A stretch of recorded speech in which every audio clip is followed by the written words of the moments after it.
Hello there folks, and welcome back to the program. Today I want to talk with you about something that you may not have heard. Before I show you something you may not have heard, I want to encourage you to check out Manza Illustrations. That is my personal business with my wife Stephanie, and we work to bring you high quality logos, designs, anything you want, gifts for family and friends, children's books, toy design, etc. Whatever it is, I can make it happen for you. Manza Illustrations, it's in the description in the video down below. If you can excuse my voice, I'm just getting over a minor cold. I usually never get sick, but what do you know, it's that time of year. Almost April now, and I can't wait for the summer. And that said, let's dive into this episode. Those of you who are a fan of any kind of dollar records and any dollar bins have probably stumbled across a group entitled the Hollyridge Strings, an orchestra mostly encapsulating romantic instrumentals of all kinds, kind of symbolizing a lush soundscape of violins and orchestration that could come off a little bit like Percy Faith in a way, and a little cheesy at times. It's very popular in Christmas music. You hear the Hollyridge Strings doing all sorts of Christmas classics.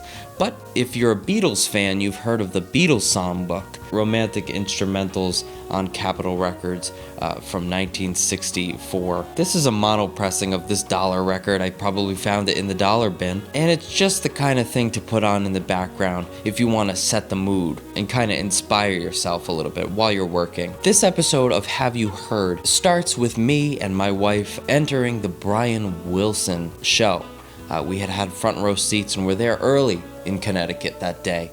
Drove a few hours to see him, and I was so buzzing and excited, and so was my wife. We both got our little drinks and our little food, and we headed on in to go sit down. And what was on in the background, but something that was so, as soon as I heard it, I needed it. I was telling strangers sitting next to me, what is this music? I need to get it. I need to get this on vinyl. We went right on Discogs, and Steph was like, order it now. And I ordered it right then and there. Before Brian came out and Al came out, Al Jardine, and took the stage and took the audience by storm with their hits, I was listening to this stereo version of the Hollyridge Strings. To be honest, I didn't know it was them. It could have been Percy Faith. It sounded like Percy Faith to me.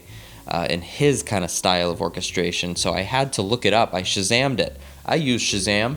If I have to, I'll use some tech. I use Shazam. Who else is going to tell me about this classic stuff that I need to know about? As soon as I hear something awesome from the mid-century, 1964, I need to go and buy it and find out what it is. So Shazam's a useful tool sometimes. And the Hollyridge Strings, fantastic. This is a Capitol pressing in a poly-lined sleeve.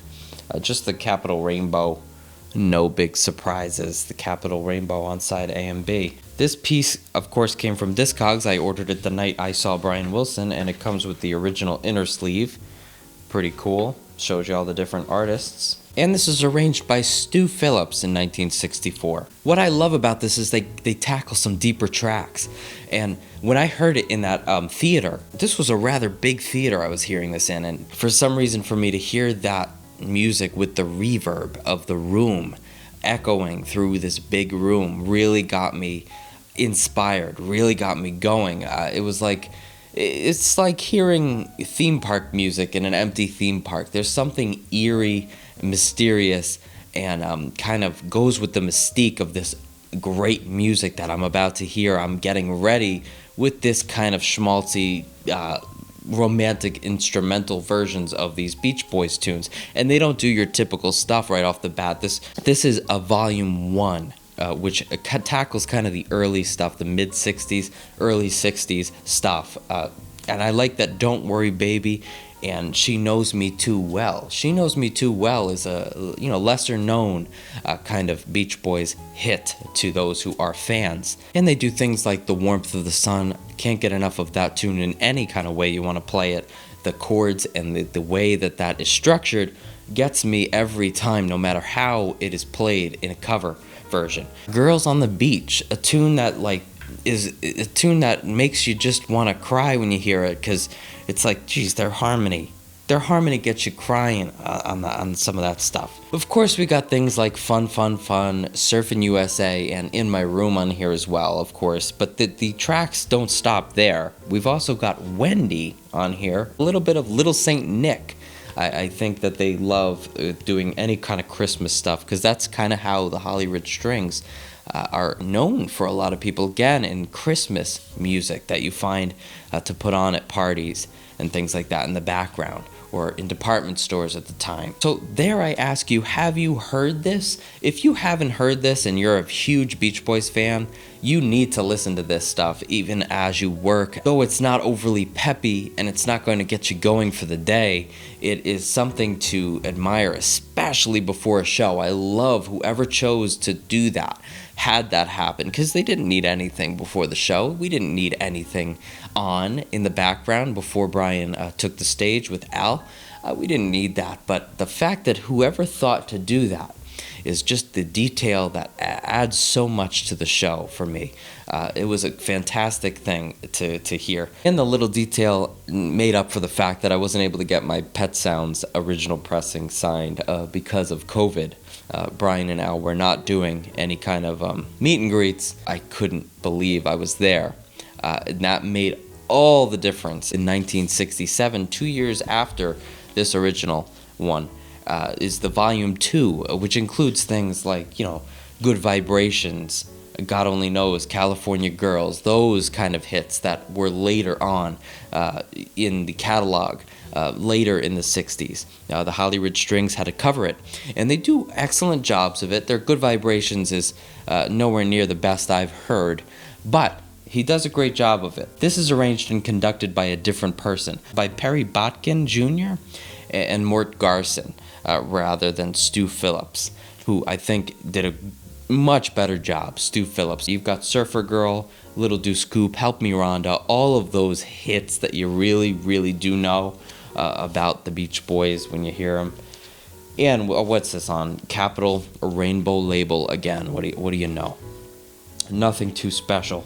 You've got Be True to Your School, Sloop John B, Caroline No, some of the more upbeat hits, but I gotta tell you, this one hit home because of those more ballady type of songs work so well with the Hollyridge Strings sound, rather than the upbeat poppiness of some of the later 60s tracks and well-known hits from the band. I would argue better melodies in the early years of the Beach Boys, better melodies and more ballad slow tunes, which really work well in adapting to string versions. Just a little aside, I want to make note of the Seven Symphonies thing that just came out. I think a week or so ago it came out, and geez, I was listening to that, the entire day went by and that was still playing.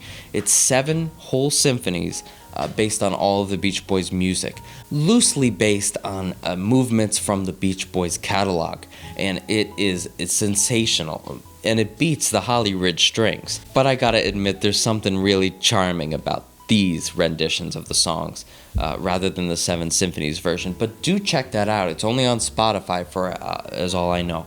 It's on Spotify. The Seven Symphonies Beach Boys. Look that up and you will hear some great covers of some great classical renditions of these timeless tunes. Leave a comment down below. Have you heard these albums before? Have you heard the Hollyridge Strings romantic instrumental renditions of some of these artists' tunes? I would love to know. Leave a comment. Something so exciting to show you and tell you about is that Stephanie and I went ahead and checked out on 12 hats, just like this one, that you could go ahead and win. I'll pepper in a little bit of how to win as we go along, how to win one of these hats. And I just want to thank SoCal Embroidery again. This is the same company Justin Scard uses. If you know his Random Land channel, Justin Scard, he used SoCal Embroidery. They got the stars looking great. They really worked with me to get the design looking great on a hat. We picked a certain hat and the color. No sooner were they at our front door, and I was thrilled to be able to put this on. This is going to be my forever hat. Be prepared, it's always going to be on me. If you aren't already, subscribe to the channel and like the video. Maybe give it a share to a friend if they haven't heard it. And with that out of the way, you can find me lounging to a melody. Take care, folks, and I will see you in the next one. Bye-bye.